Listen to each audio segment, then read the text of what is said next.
Engagers, this is Professor Game, where we interview successful practitioners of games, gamification, and game thinking who bring us the best of their experiences to get ideas, insights, and inspiration to help us in the process of using games and gamification in our daily lives, for example, to learn what we are teaching. And I am Rob Alvarez. I work at Ironhack, teach at IE Business School University, and so much more, and host this podcast. If you have an extra second, please go ahead and subscribe for free to our email list at professorgame.com/subscribe. Engagers, welcome back to another episode of the Professor Game podcast, and we are with Tricia today. But Tricia, before we get into the conversation, we need to know, are you prepared to engage? Always. Let's do this. Today with us is Tricia Underwood, who is a joy-centered executive functioning specialist who helps students and adults with ADHD and ADHD-like symptoms to learn systems, habits, and strategies to create greater success on their unique terms. And she graduated from college in literature, and a couple of years of trying to work in an office, she pursued a master in teaching secondary language arts from Tufts University. And the more she taught, the more her reputation grew for supporting students who did not fit the traditional school mold. And through her career as an inclusion teacher, leader, and learning specialist, she discovered that the elements of joy are what get all those other practical strategies for goal setting, like organization, time management, and planning, to stick. And they are a whole lot more fun to teach this way as well. And she has a book coming out in the fall of this year, 2023, based on this method. And when she's not coaching and cooking up her next book and program to teach, she does her best to be a responsible adult and parent while keeping up her practice as an expert daydreamer. We can find a lot more about her offer, services, and book at rarebirdlearning.com, where she can also sign up for her free weekly newsletter about 3 good things that have inspired her work with her clients. And that's a lot to say about Tricia. I'm sure there's a lot more, but do we miss anything that you want to make sure we point out? Oh, no, that is great. Thank you. That covers it. Fantastic. So Tricia, what does being Tricia nowadays look like? What is a regular day, week, month, whatever you want to go for? I'll just go with a regular day. I would say it looks oddly quiet. So I would say a regular day, if you were to be looking in at my regular day, you would be like, wow, that is like the quietest life ever. But what you're not seeing is underneath it all, I have this wild, wandering mind. So I have these kind of flows and routines to my day that kind of help me make that wild wandering mind a little more productive so that I can be useful in the world. So usually in the morning, I get up real early, like around 5 or 6, and I do fiction writing, which is just like a way for me to get into some creative flow that I love to do. And then, and then there's just the typical, I exercise, I get the kids to school, get the house cleaned up. And usually after exercise is when I've got all my ideas for my own business. So I usually have a little bit of deep work time where I, get all those ideas out that came to me while I was exercising. Then I just do some business stuff, get the kids from school. We have a little bit more, we have tea and table time, which is what I call it, where they do homework. I make them tea. I do my own, learning during that time. I'll, read a book for professional development or do an online course, which I love. It's kind of like a weird form of self-care for me, is to do online courses. And then I coach clients in the afternoon. So, and then it's dinner and bedtime. So that's pretty much a typical day. So boring. I don't know if anybody wants to listen to that, but that's what it looks like. Amazing. Thanks for sharing that, Tricia. And actually, let's dive deep into things, right?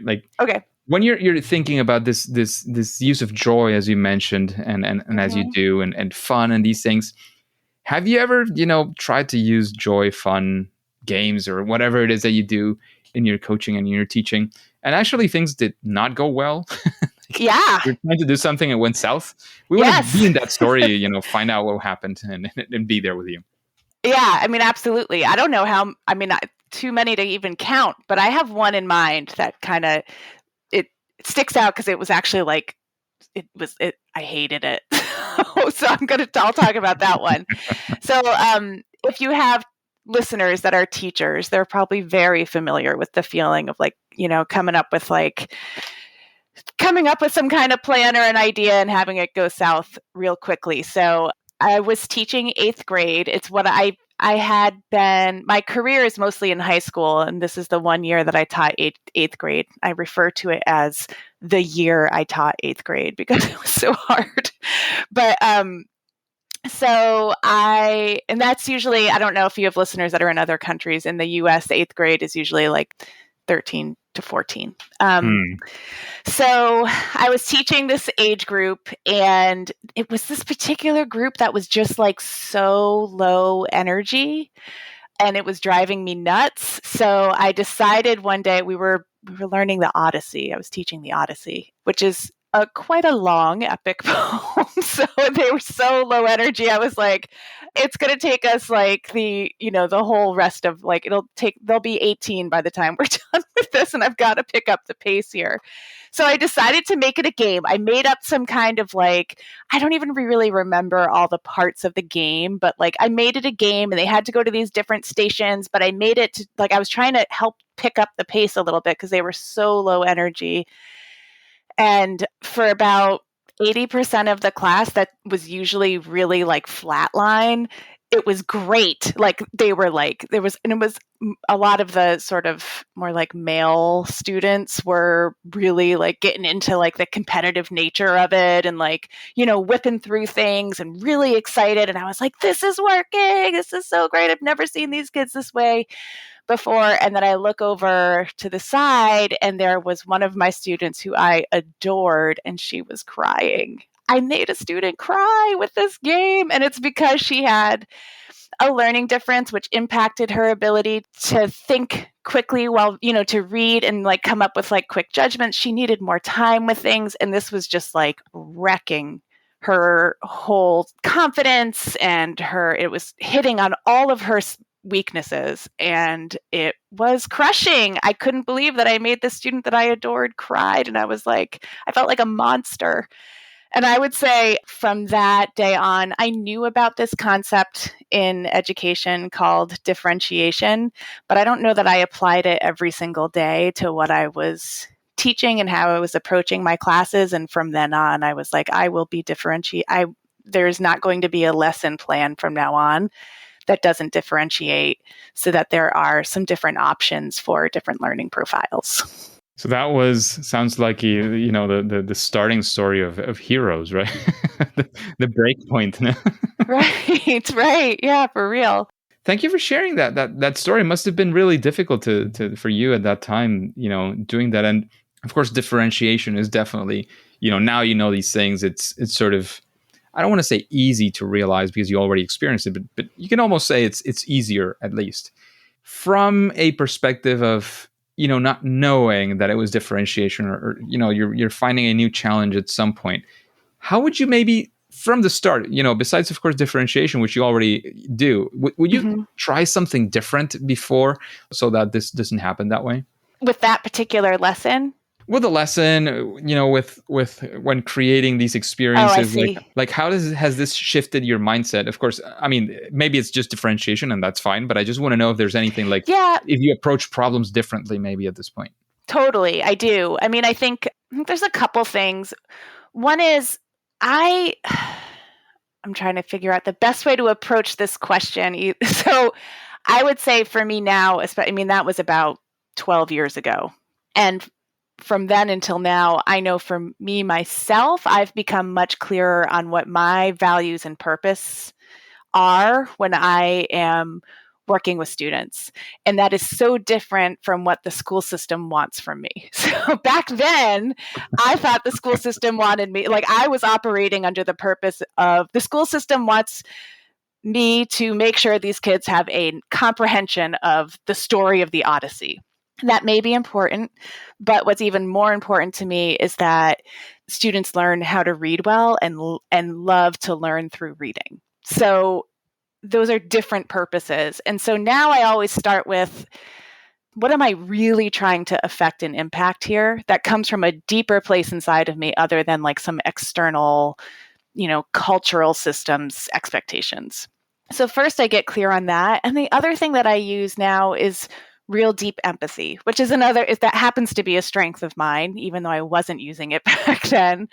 And what I mean by deep empathy is I really try to come from an understanding of what's the vibe in the room right now. If I'm working one-on-one with a student or if I'm working with a group, I always want to start with getting a read on what they're coming in with, what are, on that particular day, and then being able to be flexible to adjust to that.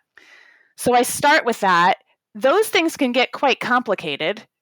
Right? So trying to understand my own values and purposes, reading the sometimes conflicting, feelings and emotions that are happening in the room at the time. If you're a classroom teacher, that can get really complicated. So I really, really simplify the plan now so that it's much easier for me to be flexible with it. On that, so back then, the game I had come up with was really quite complicated. So, there was things you had to, there were different levels you had to progress through. You had to move around the room to these different stations. You had there was it was complicated. I try to be much, much more simplified now with the plan so that it's the people, the humans in the room that can make it more complex and not the actual game. If that makes sense. Absolutely makes sense. Amazing. Thank you so much for sharing. And let's take that, that positive vibe that we have now and actually go for one of those times when, things absolutely went your way. You got they went well. And one of those proud moments that you might want to share. Can you tell us that story? Yeah, let me think about that.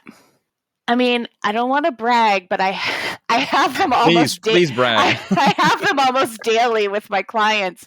But I'm going to be honest that they're seemingly quite small. So it's not necessarily that. So last night, I'll just talk about last night. So I was working with a student who, got C's, B's last semester, and her stated purpose, what she's going after this semester, she wants to get A's and B's. Now, I try to be grade aware, but not grade focused when I'm working with a student, because I know they don't quite know this yet, but I know that grades can happen kind of randomly. And that's what was happening to her last semester. So she would get an A every now and then, but she would have no idea how that happened. So it seemed like it was totally disconnected from her own effort or her own strengths and skill level. So my goal when working with her is to try to help her figure out ways to make what's working more of a system for her and to get more uniquely creative when she's trying to come up with how she's going to approach something so that it's coming from her own design and not somebody else's strategy that she's just putting on top of this thing that she thinks she has to do.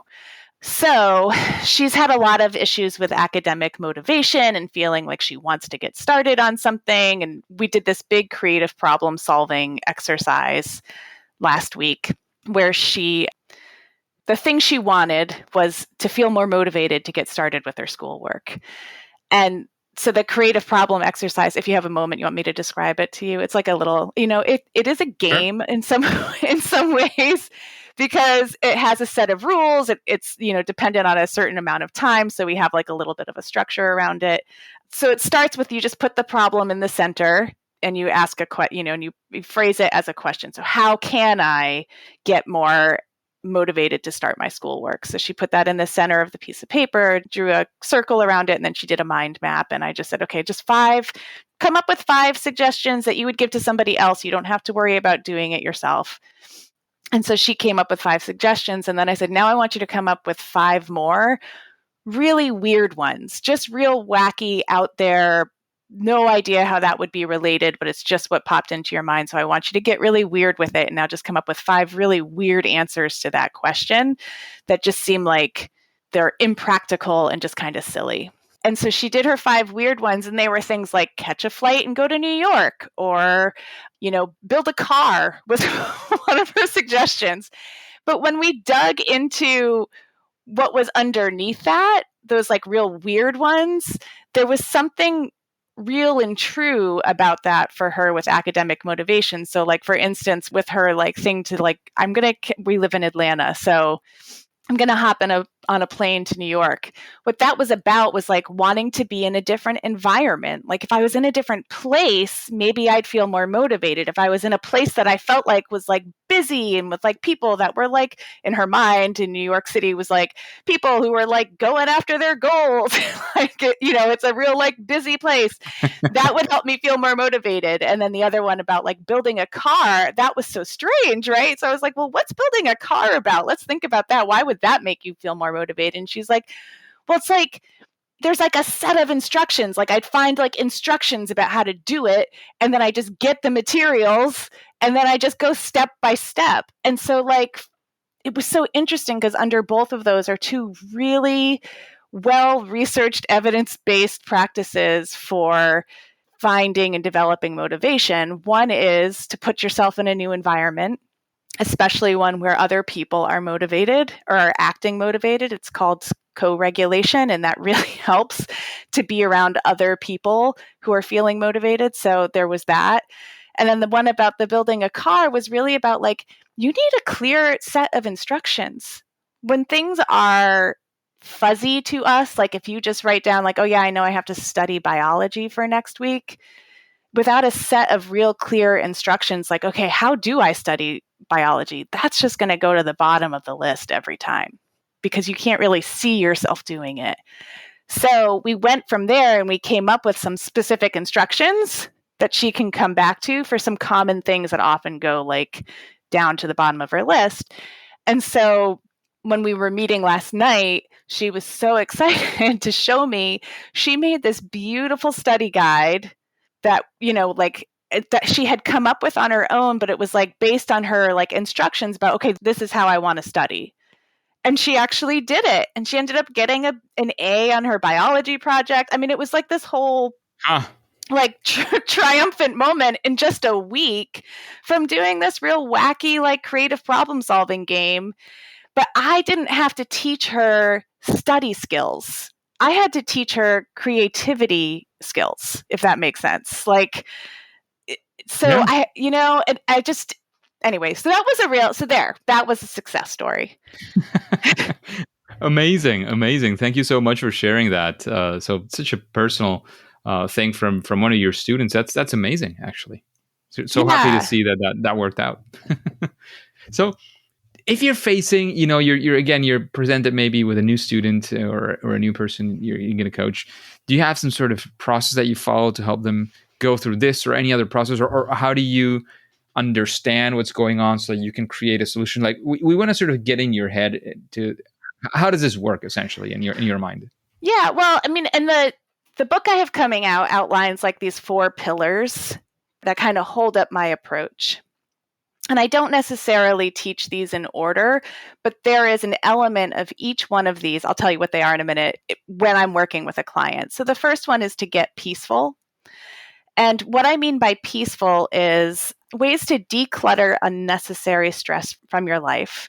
A lot of time that stress is caused by automatic negative thoughts, so like negative self-talk. So we get into identifying what the negative self-talk is, especially if you're somebody with ADHD or ADHD-like symptoms and you're a teenager. By the time you're a teenager, you have a lot of negative self-talk because you've been forgetful, you've missed deadlines, you don't have a great sense of time, people rely on you and you let them down. And so you develop an overactive negative self-talk, which then also just gets in the way and creates more stress. So getting peaceful is about getting rid of negative self-talk or managing negative self-talk.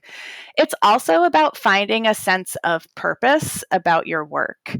And I don't believe that some people might have like, this one calling or one purpose in life. And I think that's great. I, for one, have never been able to really like wrap my mind around that. And it drives me nuts to try to think about it. So for most of my students, a sense of purpose comes from starting to discover what your values are about what would make a really good life. And so, for some students, it's like, trying my best or being really kind to other people, or I appreciate like beauty in nature. Like that really like gets me going. So whatever your value, so we do some work to uncover some values, and then we attach those values to goals. So we don't just set like a goal, like I want to get A's this semester. We get underneath that goal and try to discover what's the value underneath that. In what way would that help you? What does that help you to feel or be that you really appreciate about having a good life? And so, so with the example of like, I want to get A's, underneath that is, well, I want to get A's so that I can feel like I am peaceful. I'm free from stress because I don't have, I don't feel like stressed out about getting the grades because I've gotten them. The thing that is interesting is once they start to uncover what those values are, they realize, oh, I can have that right now. I don't have to wait until I get the the 95 on the test or whatever. I can actually start being kind to people every day now. I can actually start being creative in my everyday life. I don't have to wait until I've gotten into Parsons. It's like, I don't know if you know Parsons. You probably do. Parsons is in Paris too. So anyway, I don't have to wait till I get into this like really competitive like art school in order to be creative and be an artist. I can do that every day with the things that I have to do. So anyway, that's all about getting peaceful. The next one is about getting playful. That's where gamification comes in. And we talk about like ways to incorporate fun, play into your everyday habits and ways that you are experimenting with trying to make your life work better and trying to approach making your life work in this like sort of experimental, playful way. And usually like the major tagline I use there is like the small things are the big things. So we try to shrink things down into a prototype and play with that and see what works. And then there is Get Sensitive, where we talk about this also brings gamification into it too. So getting sensitive is about pulling in more of your senses and making the invisible stuff more visible. That's one of the things that I love about games is how visible your progress is when you're playing a game. You know, like how far along you are in the process, or you know how many points you're getting, or so that there's an element of like fun to that kind of lets you off the hook of always second guessing, like, am I actually making progress? I don't know. So making the invisible visible is all part of getting sensitive because you're bringing in more of your senses. And then also getting sensitive is also about like managing your emotions. And then the final step and not the final, but the final pillar, it's not like I said, I kind of bring them all in. They don't work necessarily in order. The final one is to get social. And that's using like the power of how we need other people and we need relationships. We need co-regulation, which is what I was talking about earlier, in order to help us with our own moods and to help us with our motivation and our focus and also to just give our nervous systems what it needs to regulate and be happy as well. So those are the 4 pillars. In an actual session, I work them in we create small habit prototypes and then we do habit tracking. So where students kind of rate each week, like how they're doing on these habits that they're practicing or that they're trying. They also will sometimes make a little habit scorecard for themselves to keep it visible at home. And then we just work in a lot of those elements as like sort of as a like workshop approach to the stuff that they actually have going on in their lives.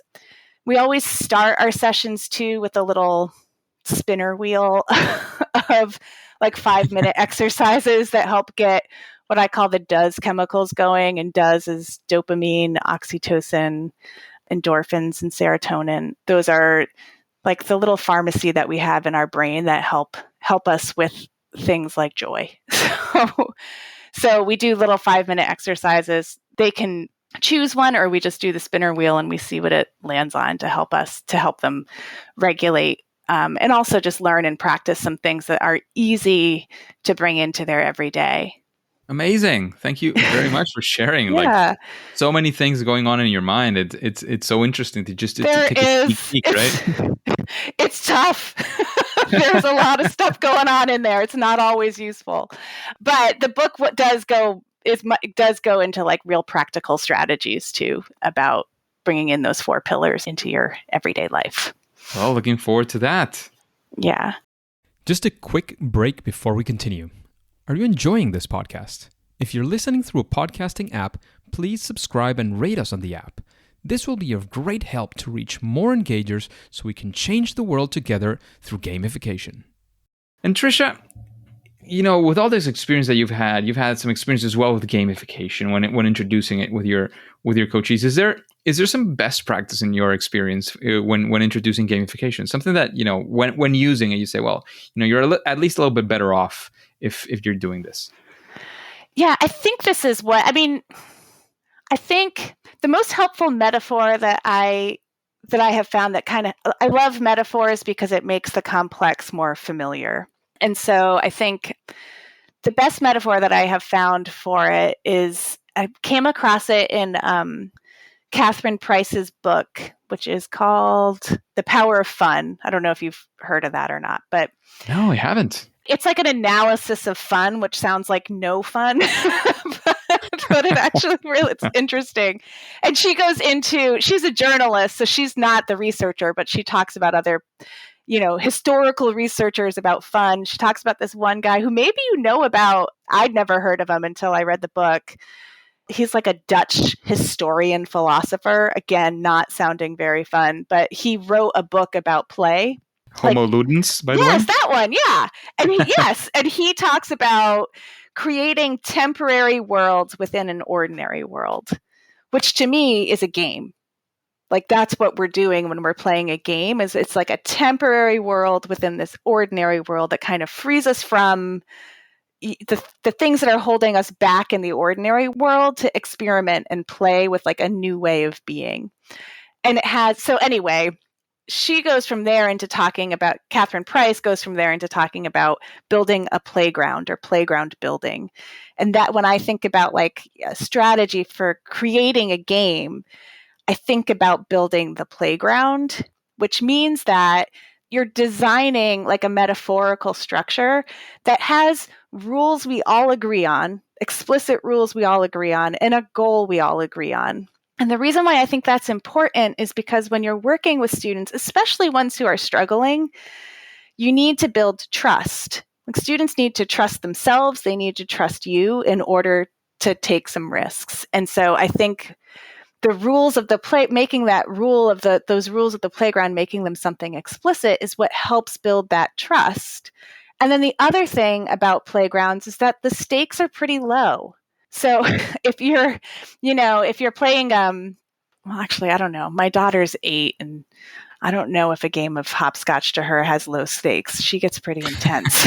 But in general, though, that like, if you fail on the playground, if I fall off the monkey bars, as long as I'm falling in a safe way, that it's not going to be, I'm not messing up my entire life, right? So like, I think there's also something about playground building that allows for people to experiment with things in a lower stakes way. We know we can play again, right? We know we can leave and we can come back tomorrow and I can pick up another game of basketball with my friends.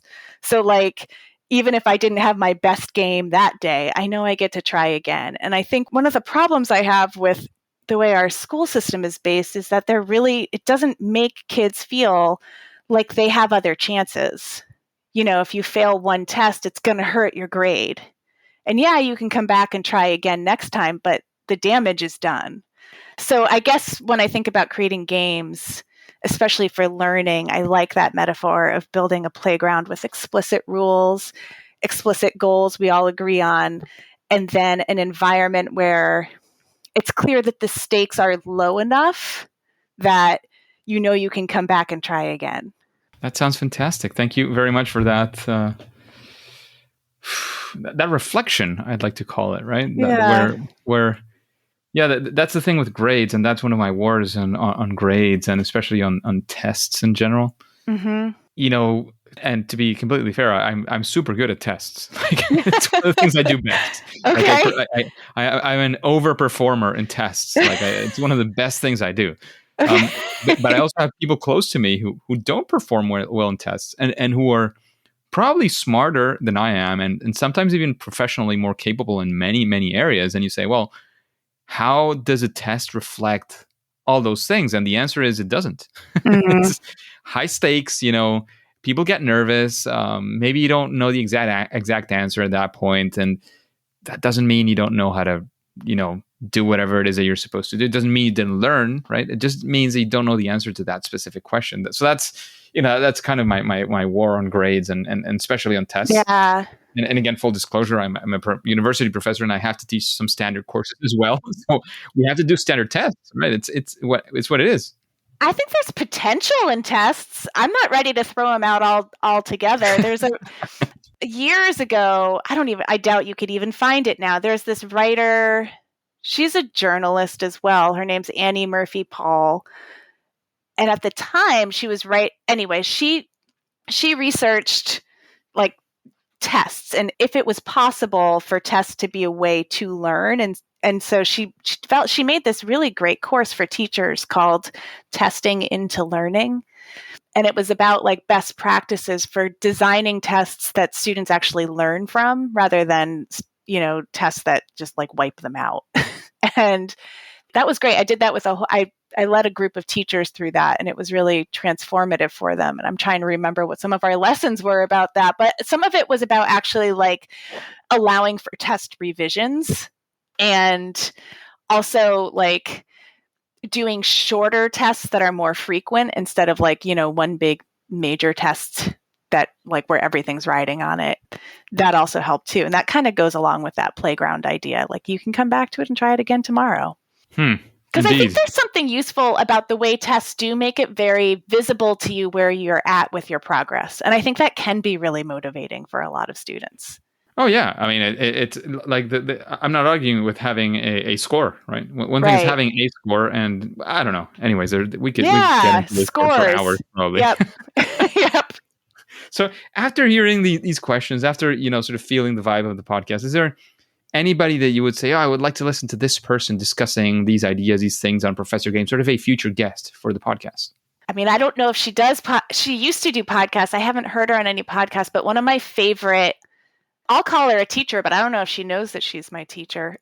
She's like a virtual teacher for me, is Zaretta Hammond. She wrote this book called Culturally Responsive Teaching in the Brain. And she's actually the one I learned about that like high trust, low stakes concept from. And she's brilliant. And she talks about ways to the purpose and importance of gamifying material and the ways to do that in ways that are culturally responsive and relevant to students that come from, a diverse background of cultures, and how that is, how that's a way to start disrupting inequity in our education system and culture. So, and she just knows so much. It's so great with she's like a walking encyclopedia, but also very personable too. So anyway, Zaretta Hammond, I would say, I would love to hear her. Amazing. Thank you for that. And Tricia, keeping up with the recommendations, what's a book that you would recommend this audience of the Engagers? Just one besides mine? Right next to yours once we have it in our book. Okay.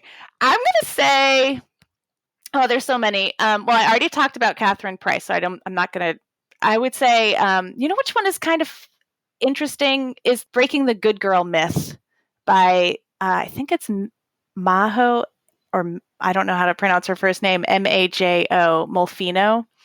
She came out of the Stanford Design School, and it's full of really good tips and strategies for getting creative, designing creatively, like kind of taking a design approach, but also like getting out of like this myth of perfectionism in order to design really kick-ass stuff. Oh, sorry, I swore. You can. No worries. I think it's clean enough, right? Okay. All right. That's mostly clean enough, right? Okay. So we talked about other people and what they do great and what's your recommendation for doing things. But talking about you, Tricia, what would you say is your superpower? That thing that you do at least better than most other people? I think it is empathy. So I think I'm really great at deeply listening to people, making them feel heard and understood, and coming from a place where I really do want to understand and hear people. And then using that in order to adjust whatever agenda or plan I might be coming in with to better fit what they need, where they want to go, what they can design for themselves instead of what I might come in to design for them. Interesting. It seems very useful for what you do, right? Yeah. Yes. Amazing. And the difficult question comes in here for most of our guests anyway, which is what would you say is your favorite game? Ooh, let me think about that for a minute. I've got two. I have, Catan. I love Catan. Do you know that game? Yes, groundbreaking, actually. Okay, great. I love that one. And then there's this game from Jason Reynolds. I think you have to go onto his website, and I don't know what it is. He's a young adult author, really popular young adult author, but he created this game called Brain Yoga, and it's just a set of cards where you pull it out, and it's like two objects, and you have to come up with a use for it. Like you have to put them together, two like unrelated objects on a card, and then everybody goes around and they have to come up with like what kind of thing they would create by putting those two things together, like what its purpose or use would be.